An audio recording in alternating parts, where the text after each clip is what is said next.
Oh, well, tell him Hillel says that there's cookies here for you. Yeah. Okay.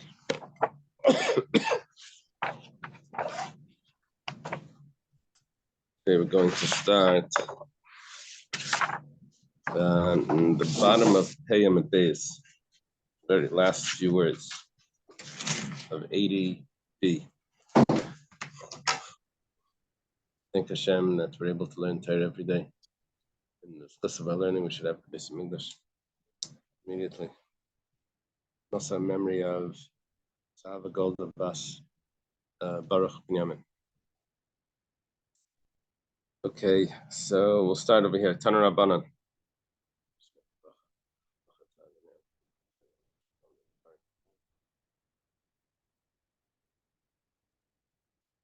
Tana Rabbanan was taught in a brisa. Asara Tanaim Hisna Yeshua. There were 10 conditions that Yeshua made with the people when coming into land, sort of like a constitution of what would be the rules. Marin B'charshin, that number one is that they would allow everyone has to allow his neighbors to let their animals has to allow his neighbors' animals to graze in his forest. We'll see exactly what type of animals, what type of forest, but it's something that you should not stop people from doing. And also that they can collect wood from their fields. Now we'll see also what type of wood. You can't just like take their firewood. And also you can take asavim, his grasses, from any place except for fields that are fenugreek. Those grasses you can't take.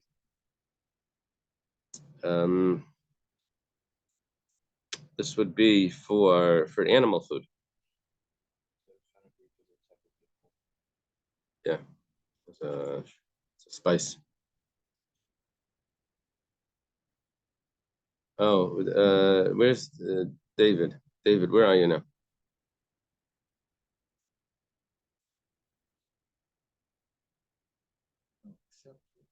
David's here. It looks like he's in I see a nurse in the background. Oh, I didn't mean to. Sorry. I'm not showing you. I'm showing him. Okay? Very good. How you doing? You doing okay? Yeah, all right. This I can't unmute it. There we go. This is Jerry. Yeah. Jerry is from the neighborhood. Oh. He's the guy I work with. We put on tefillin every day. We read everything we can to him and Shayinu. And he's in the hospital right now. He's got problems in his chest. Oh. And we're praying and putting on tefillin. Well, we will. Okay. We're with you guys right now. Feel good. For Shlema. Okay.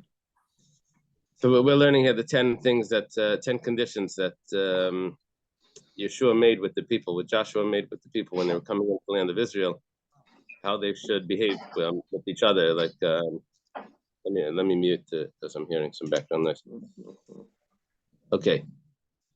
So this is interesting that you should be allowed to take shoots from any trees that someone has. You go into their thing and just take the shoots and be able to plant it. Not like what's that company? Monsanto? Is that like a company of grain that they monopolized all the grain? They patented all the grain. So you weren't allowed to do that back then. You can't. You should allow any variety that someone has should be available to everyone to be able to plant. The only thing you can't do is you can't take off the small shoots of the olive tree that are left. That's because that would ruin the tree. We're up to number 5. A spring that comes out, even though it's a new spring, but everyone should be allowed to take water from that new spring, even though it's coming into someone's private field. unless of course it would be harming the person's field. That's a different story. You're allowed to fish in the Sea of Tiberias, which is the Kinneret. And the only thing you're not allowed to do is you're not allowed to set up nets that would stop the boats. And also, it doesn't say this, but it says in other places that there was a problem of overfishing that would affect the people that live by those lands that are survive based on their fishing, and then it comes in the big boats and just take everything away. That's not allowed. Like to fish with a hook and a line. Yeah, hook and a line. It says you can use a hook and a line, but you can't use the nets. They had hooks. Oh yeah, of course. Yeah. Yeah. It was a new invention. Right? I took my my class fishing once, and one of the people that came along wrote this article up how nice it was. Went to an island. So one of the comments on this From website that they put it says Jews aren't allowed to fish with a hook and line because it causes pain to the fish. I never heard that. Anyway, it's clear from this that that fellow was wrong. So it's clear they could fish with the hook. Maybe for a sport. Sorry? Maybe some people do fishing as a sport. Oh, maybe he meant as a sport. Maybe he didn't understand. Okay. Excuse me, is there a commentary about where Yehoshua deemed he had the authority to limit the ownership of people and the Shvatim? He was giving it to them. So with this condition is the way they received it. He was giving it to them. He was just because he was the one who collected the land. Yeah. So he was attaching conditions just because he was the guy in charge. He said, "This is it." Right. Right. Fenugreek. Fenugreek. It's a type of spice. Oh. Yeah. This is amazing stuff. Yeah. He's setting up a common lands. He's setting up fishing rights. He's setting up water rights. So you can't monopolize it. You never make it in this world. Where everything is privatized. The air, the fish, the ocean. Maybe that's the There's a limit. No. Yeah. On the other hand, though, it's good to have things privatized, but not the water and the fish and the shoots, the seeds. And the seeds. Yeah. Other things you can privatize, but over here, these are these main things that shouldn't be privatized. Kind of funny, isn't this lake inside Shevet Naphtali? Yeah, it's part of Shevet Naphtali, and nevertheless, other people are allowed to fish there. Yeah. Well, I guess if they want to, I guess was there a Sanhedrin at this point? I guess so. They could have gone to the Sanhedrin and say, "We don't like this." Right? Well, there's enough fish. There's a lot of fish in the sea. There's enough fish as long as they don't use nets. In the part of the forest, it has a commentary that people could go into other tribes' fields. Right. So I guess it would be the same thing. Right.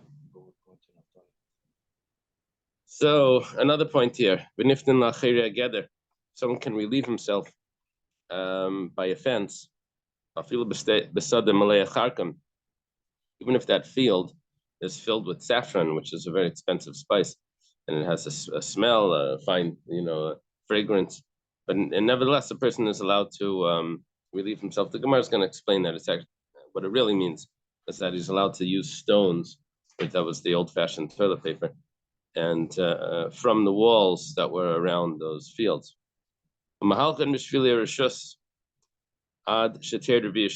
what happens is when someone finishes his harvest, all the grain is taken in, and he puts the seed into the field.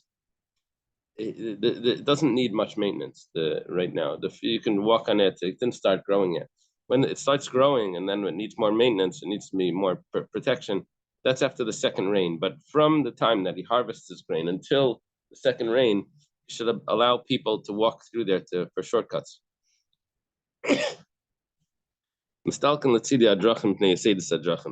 What happens is during the winter, because of all the mud, so it creates these big grooves in the ground from people walking.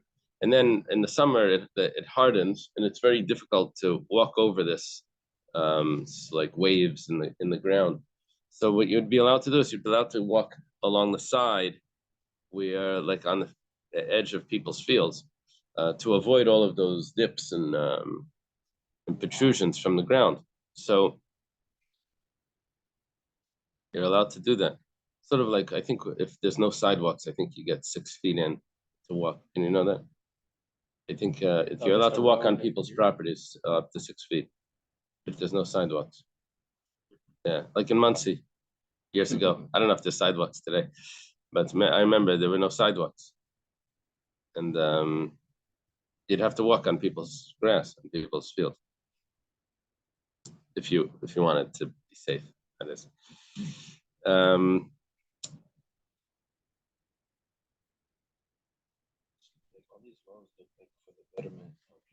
Yeah.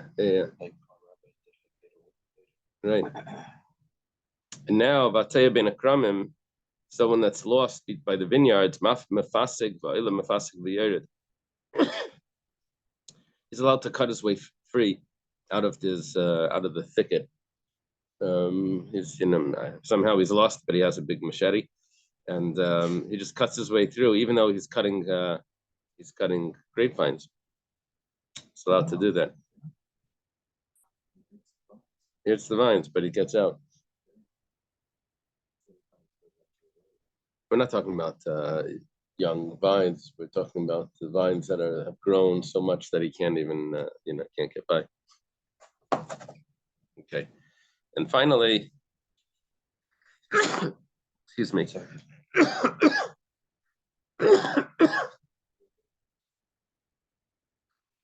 Mace mitzvah. Send you to the nurse. If there's a body that's found, the corpse that's found, gets buried right in that spot, even though it's in the middle of someone's field. It becomes its burial spot. We'll see in the Gemara, unless you had to move it for another reason. Okay, turns out that we listed 11 things here. So we said that there were only 10. The Gemara is going to explain later.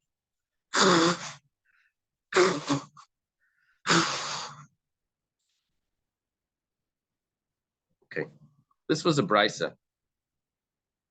So what the Gemara does to the brisa is it now elaborates on each one of these details and explains each one. So number one was Marin Becharshin, that they were allowed to let their animals graze in forests. Amar Rav Papa says Layamran. This was only said Eladaka Begasa, a thick forest with small animals. Avaldaka Bedaka, but if it's a young forest, so then small animals are going to destroy it. That's not, they didn't say that. Begasa, and also large animals in an old forest will also destroy it. Also not like Kolshkin Gasa Bedakan, for sure large animals in a young forest, that for sure is not allowed. So this was said with reasonable restrictions. Malaktin Eitzim is the same. Allowed to collect wood from people's fields. This is talking about food that's going to be used for the animal, wood that's going to be used for animals to eat, fodder, not like firewood. That's talking about shrubs and I don't know exactly what these are, but different types of little twigs and shrubs. But other types of wood, that you're not allowed to take. And even the hismi and higi, even these little shrubs, only if it's still attached, you're allowed to not rip them out of the ground, but you're allowed to crack them off and use them. But not if they've already been removed, because the owner already worked on this, taking them off to use them for fodder. And now you come along and you just take all his work away. That's not allowed. Even if it's still attached, that's only if it's still moist that the animals can eat them. But if it's dry, that could be used for firewood. You're not allowed to take it. And even when you're allowed to take it, that's Bavach Layashish. You can't rip it out of the ground. can only just break off branches for the animals to eat. Little twigs you're allowed to do. Yeah, a lot of times people walking by bushes, they like pull off a leaf, walking. Something like that maybe would have been allowed if it would be for animals, but it would not just because you're bored, just pulling off. This isn't talking about Shabbos, it's talking about Weekday, yeah. It's just Messing with talking about someone else's bushes. property, yeah. Yeah, but it's only like these little shrubs that would be allowed to. Probably like the native, what's it called? The things that grow, the native grasses, all that stuff. Like weeds, yeah. Okay. Tilson. You're allowed to collect grasses, except for if it's in a field of tilson, fenugreek.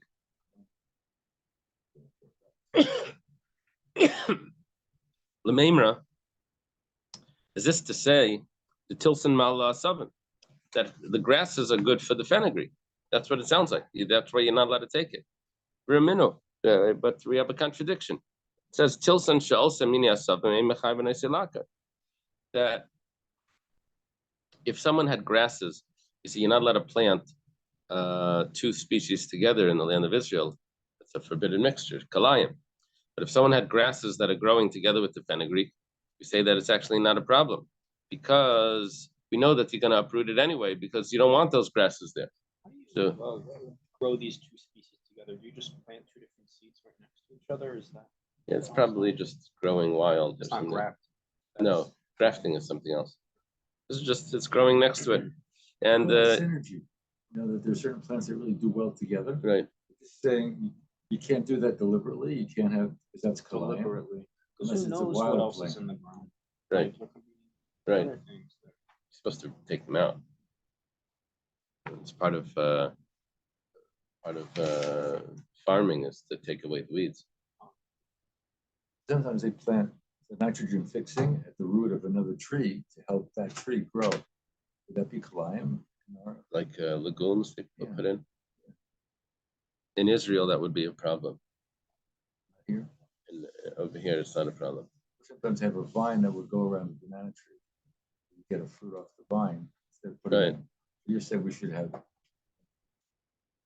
Yeah. So the professor's asking about these climbers, these plants that they grow on another tree. If that's kalayim. I'm not sure.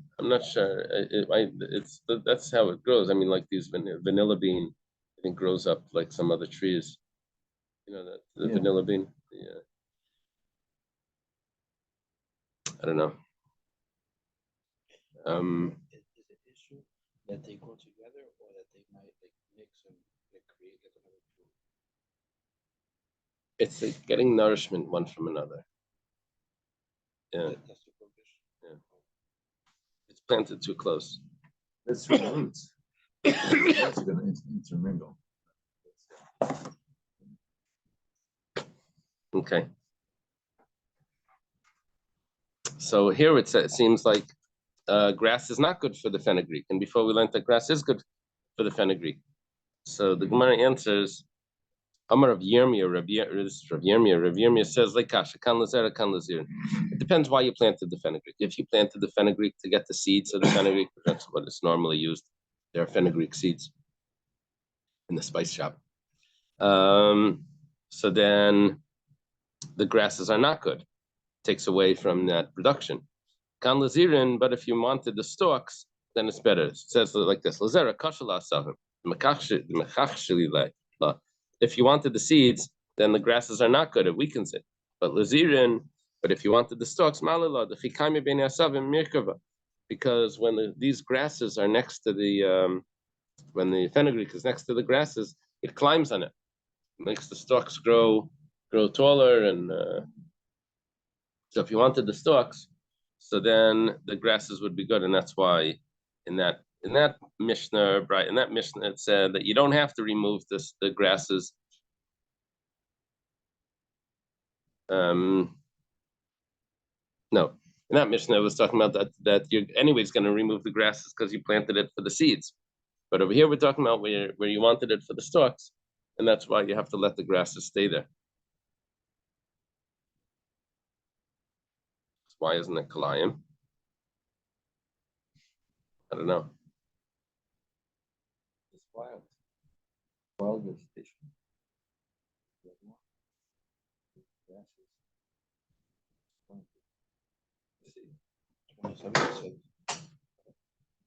Yeah, Taisus asked this. Wasn't the right amount that made it didn't fit the criteria of kalayim for whatever reason. Okay. Ibaya Seima. Sorry, you have something there? A note? Says that it is. 27 says that it is.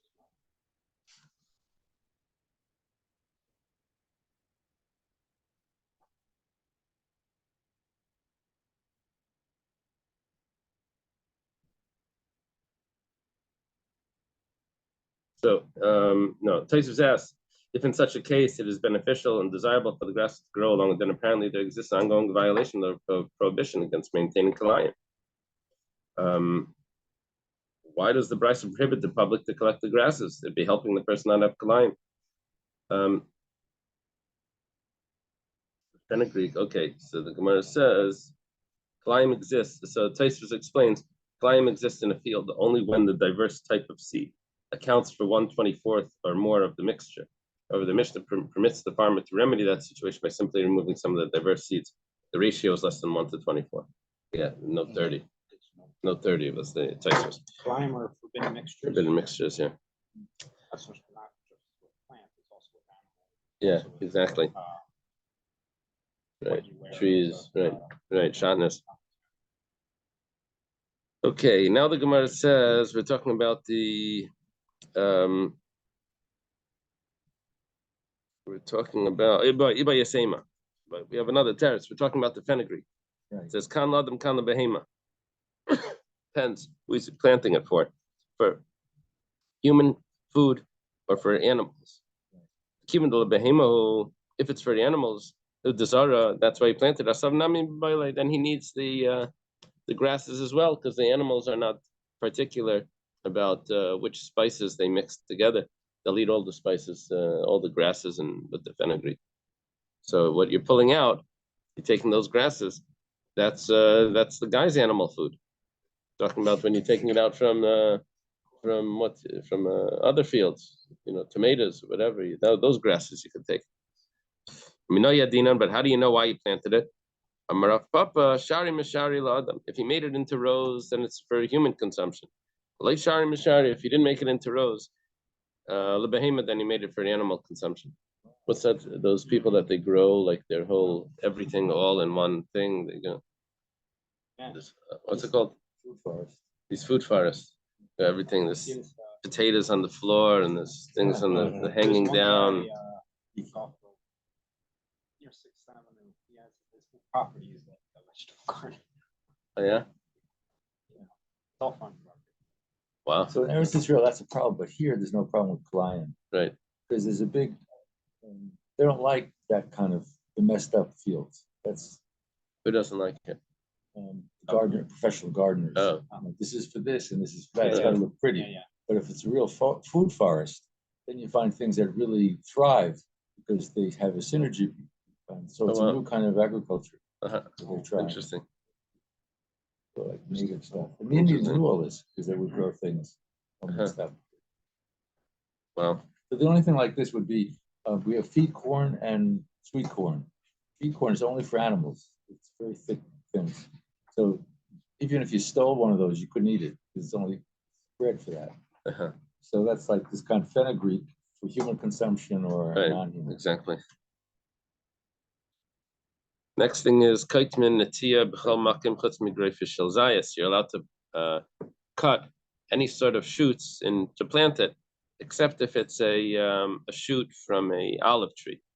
Pirsh Rab Tanchem v'Rab Brayis mishum zaken echad. Rab Tanchem and Rab Brayis, they said in the name of an elder, Beitza.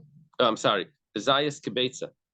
How much do you have to leave left on the tree when you cut something off? It says you have to leave left the little growth. It needs to be the size of an egg. Bekanim ubegafanim. If you're cutting reeds or you're cutting vines, menapakakulamaila. That menapakak is the knot on the tree. There's a knot in the tree where there's a canoe branch coming out. From that knot, you have to leave. You can cut it right off above that knot. B'sharkalilanes and other trees min evay shalilan, from the part that's by the fruit area. But not with the trunk area. As you're not cutting down people's trees. You're cutting new branches here that you'll be able to replant. Not to layer it, not to layer. That's something else. They would ear layer. They would get shoots. They would get shoots out of it even before they cut it off. No, they would do that. They peel off a little bit of the bark, then they take soil, they put it up against it, they wrap like a cloth around it, and they leave it there, and then it starts to grow roots into that soil in that cloth. Then they cut it off, then it can put it in the ground, and it already has roots. Yeah. Do that for trees? It's called ear layer. Because layering meant when they put it in the ground. Yeah, they bend it over. But here they would do it in the air. Air layer. Air layer. You ever seen it? Yeah. Yeah. My friend, this guy, Diwan. I should introduce you to Diwan. He's around here. Yeah. That's He's the guy an that has Indian all those guy. things by the canal. Yeah. On the other side of the canal. Right. It's,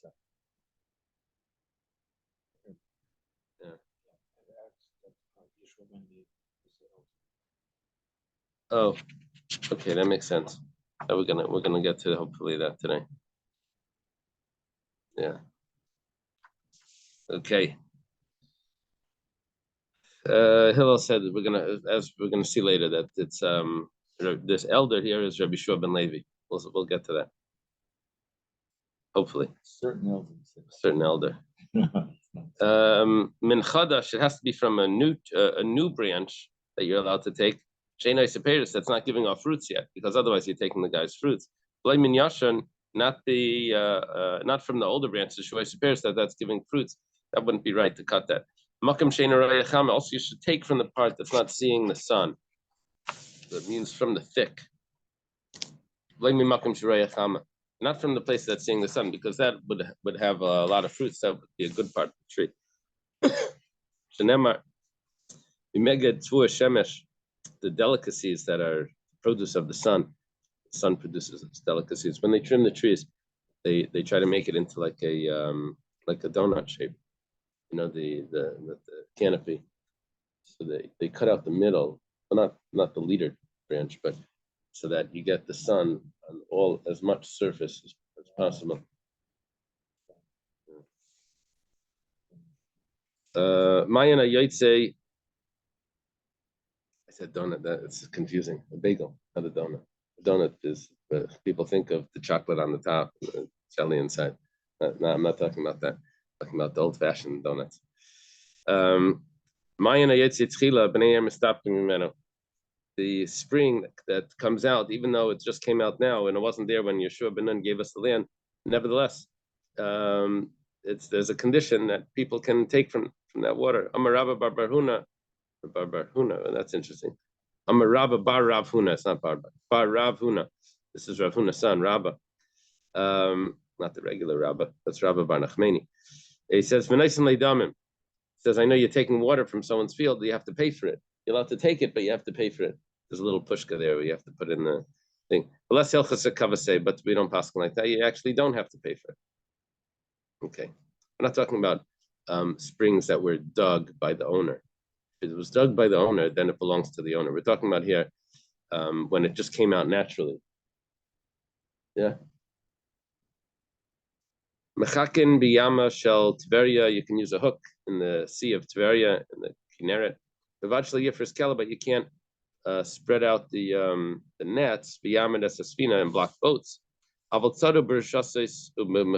he is allowed to use his own nets, just not nets that will block the boats.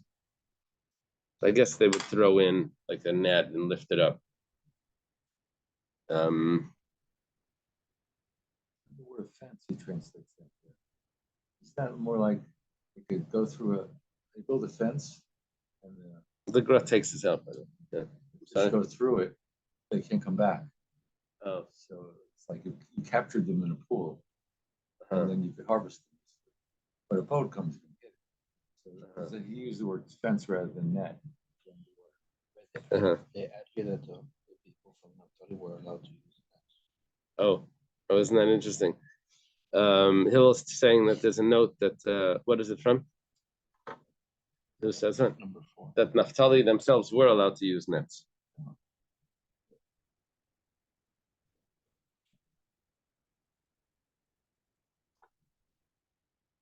Taisvis Rabbeinu Peretz keeps this in Aval Tzadhu Bereshasas of Mechmaris, and he says that it's referring to Naphtali.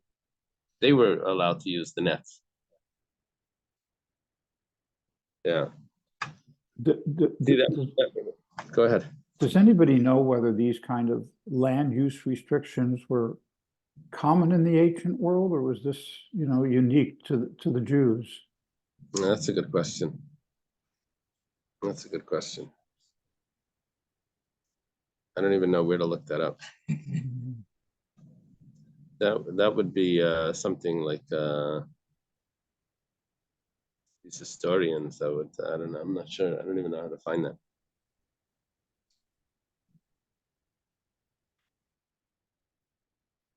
Okay. Taner Rabbanan. And an extension service, that's what this was. This is the ancient, like now every county has an extension officers to help the farmers with these rules. Uh-huh. What does extension mean? What does extension means that the state pays for every county to have someone trained in agriculture that's paid publicly.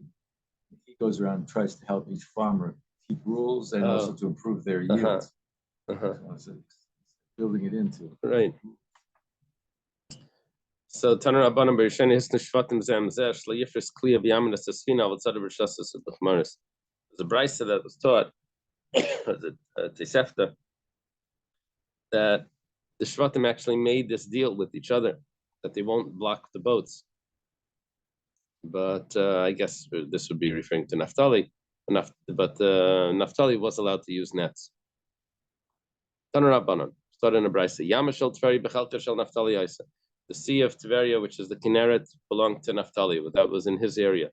They took another area in the south, on the south of the Kinneret as well. Yam v'Darim Yerusha. It says the Yam, the sea, Darim is the south. Yerusha they inherited. And what could they do with that? I think that would help to spread out nets. If you had that area, they could set that up.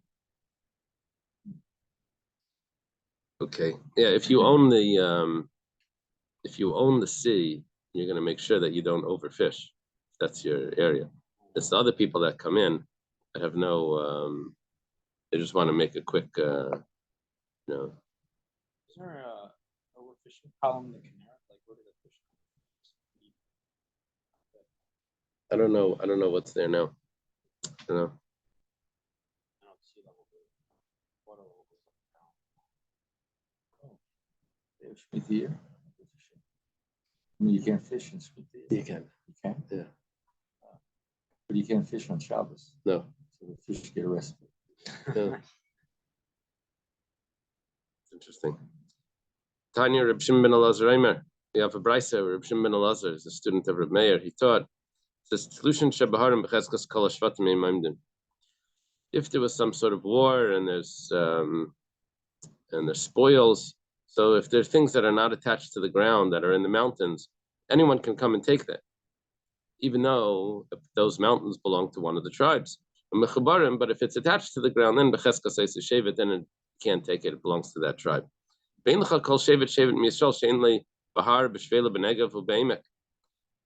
Every tribe has every possible type of what's it called? Relief, like area of every type of field.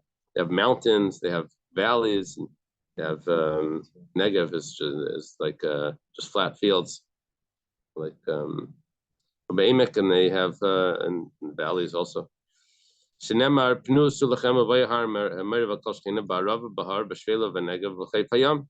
says you'll travel you'll come to the mountain of Amori and to all its neighbors, in the plains and in the mountains and in the valleys and in the flatlands and on the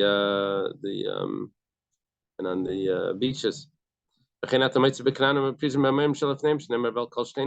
same as it wasn't just Amori, but it was also all the other nations that lived in the land of Israel. Alma Shchein of Hachiyavi, you see that all the lands of Israel have all of those different types of fields. Yeah, it's interesting because it's apparently the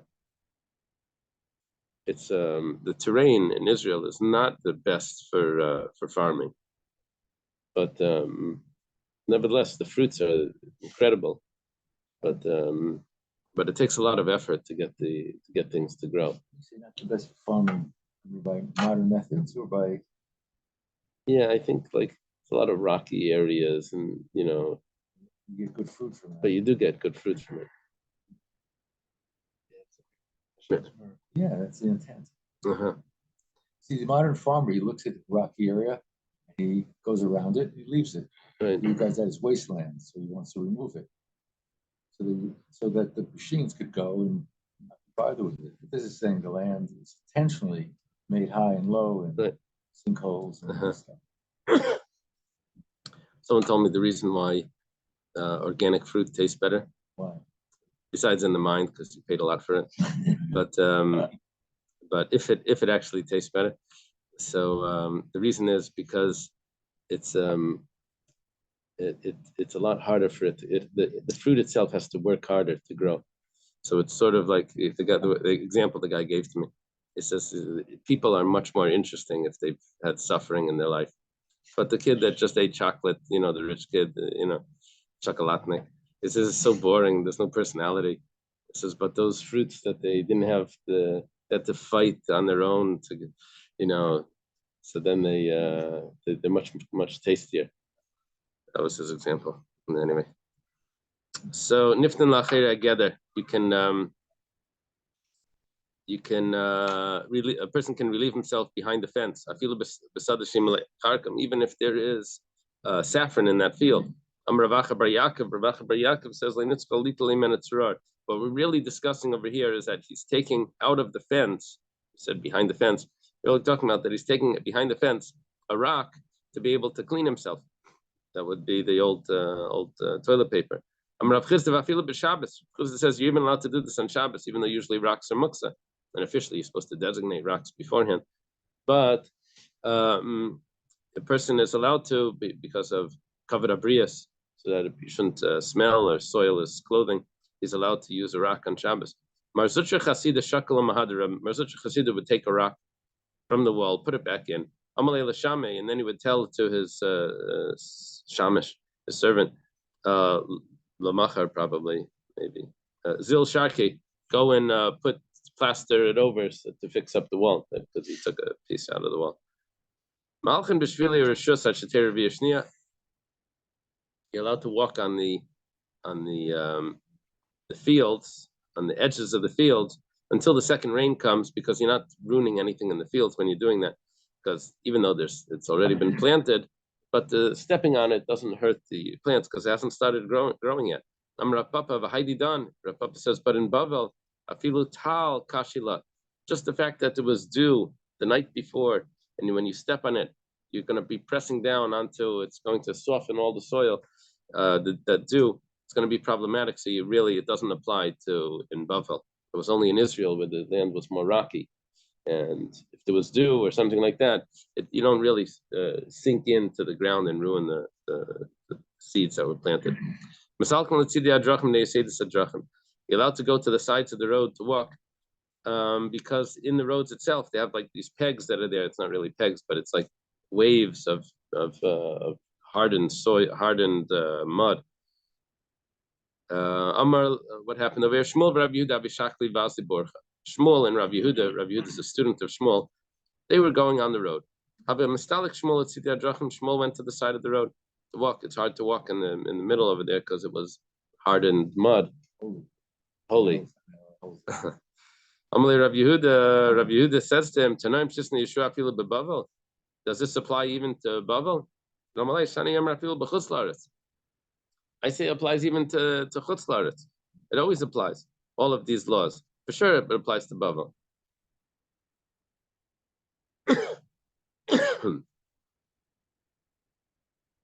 Okay.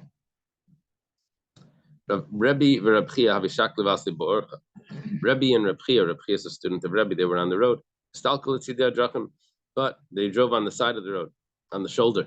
Driving now, you said? Or They're walking, I think. Havi Kamafsi Ba'azal Rabbi Yehuda ben Knusa Kamayo. There was Rabbi Yehuda ben Knusa was taking steps in front of them. Amalei, in other words, he did not go to the side of the road. He was taking these steps to carefully step from wave to wave of those. Who is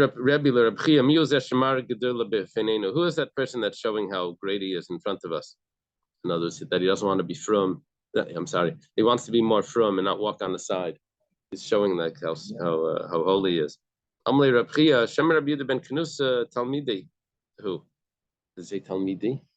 My student. My student. Maybe it's Yehuda ben Knusa, my student. Everything he does is for the sake of heaven. When they reached up to him, they could walk faster, probably there on the side, down on the shoulder. They see him. You love Yehuda ben Nekusat. If you wouldn't be Yehuda ben Nekusa, because Artino l'shakach begizra de parzela, would have cut off your thighs with metal shears. What it means is that it'll be put him in chayrim. It has it translated as splitting the legs, and it says about the metaphor of being. Yeah. He was his friend. Yeah. Yeah, but apparently you're not supposed to show Haughtiness. show that you're stricter than the teacher. Yeah. Unless you're this guy, Yeah. he was. Well, he got away with it because he was so holy. English expression is you have no leg to stand Oh. on. Uh-huh. Okay. Hataya ben Akramim, someone that's lost in the vineyards. Mefasik v'yerd, mefasik v'ela. He's allowed to cut his way out of the thicket. The Brisa says someone sees his friend that's lost in the vineyards. You're allowed to cut him out, not cut him out, but cut the branches to get him out, so you can get him up to the city, get him up to the road. The guy himself happens to have a knife, a machete with him. He's allowed to get out. Why do you have to tell me? If you can get someone else out, of course you're allowed to get yourself out. That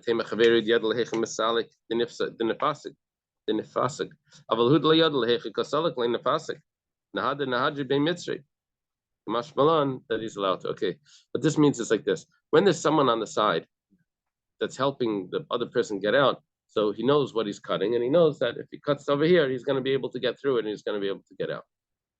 The guy that's lost in the middle, he's going to cut over here, he's going to go, he's going to realize, oh, that was the wrong way. He's going to have to cut his way back to go the other way. It's just be cutting everything. Maybe he should have to go retrace his steps and go all the way back to where he started from and start his trip again. So, Kamash Malan, no, he's also allowed to come out, even though he himself. That was our question. Our question is, if you can get someone else out, for sure you can get yourself out. It says no, someone else. When you cut, you know exactly what you're cutting, and it's only going to be one cut. You'll get them through. Okay, the Gemara says, why do we need a takana from Yeshua ben Nun? This is a biblical law. The Tanya was taught in the Brisa. You know, you have to return lost objects. Let's say someone is lost. How do you know you have to help return him to his road, to himself? You return him. So the Gemara answers the Raisa the Koi Bei Mitzri. Asahu taken the Mefasik and Mefasik V'Yered. Midei Raisa, that would just be that he has to walk around the edges of the vineyards, not that you can go through them. Over here it's telling us that you can even go through it to get out. We said that if there's a corpse, he requires that spot for his burial place. For a minute, 1 second, we have a contradiction. We have another brisa that says, if you find a corpse that's laying on the street, this is like a square, where in the center of a city. You have to bring him to the right of the square, to the left of the square. Sedei bor, if there's a field that was not plowed, but stay near in a field that was plowed. If an stay bor, you put him into the field that was not plowed. Sedei near stay zera. If it was plowed and planted, 2 fields. If an stay near, you put him in the one that was plowed, but not the one that was planted. How you stay in bor, stay near, stay in zeres, but you can put him into anywhere. So why do you tell me that he gets buried exactly where he is? He'll get buried. You move him from here to there. You see the old Bryce is telling me where you move him to. Talking about that he's on the road or on the path between the fields. The problem is that if he's going to go there, people are going to walk and it's going to contaminate with kain and won't be able to walk on the roads. So for that, you have to move him over to the side. And once you're going to move him, you can move him to wherever side he's supposed to be moved to, or if there's no difference in whatever he wants. Amri Asara, he told me that there's 10, and there's really 11. Gemara says that you're allowed to walk on the edge of the field. That's Shleima Amra. That wasn't Yeshua. That was added by Shleima Melech. Until the second rain. And we're going to find this in Mishlei. Where does it say this? It goes like this. Kedetanya was started in a Bryce. Someone, he did his harvest already, and he still doesn't let people walk in his field. He's just a nasty guy. What do the people say about him?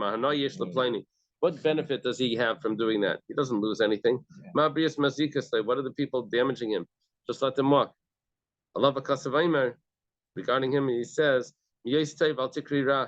from being, don't be called bad by stopping from doing good.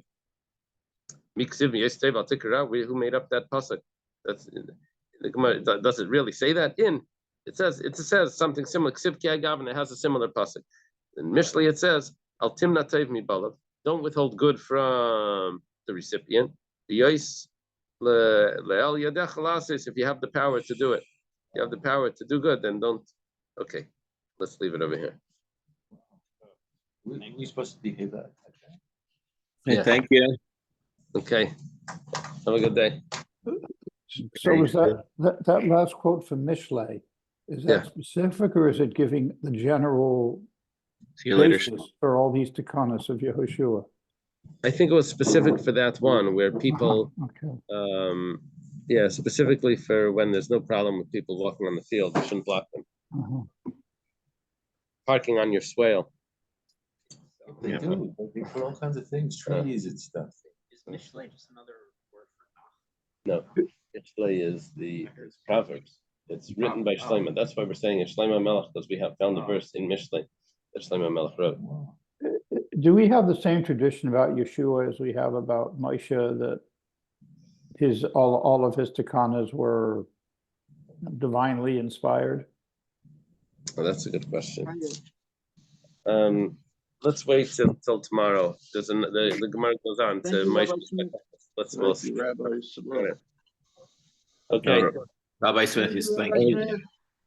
Thank you, everybody. Okay. Have a good day. Feel good. Better. Yeah. Refuah Shleima. Okay. Okay. Have a good day. Bye. Okay, thank you. Have a good day. Okay, bye.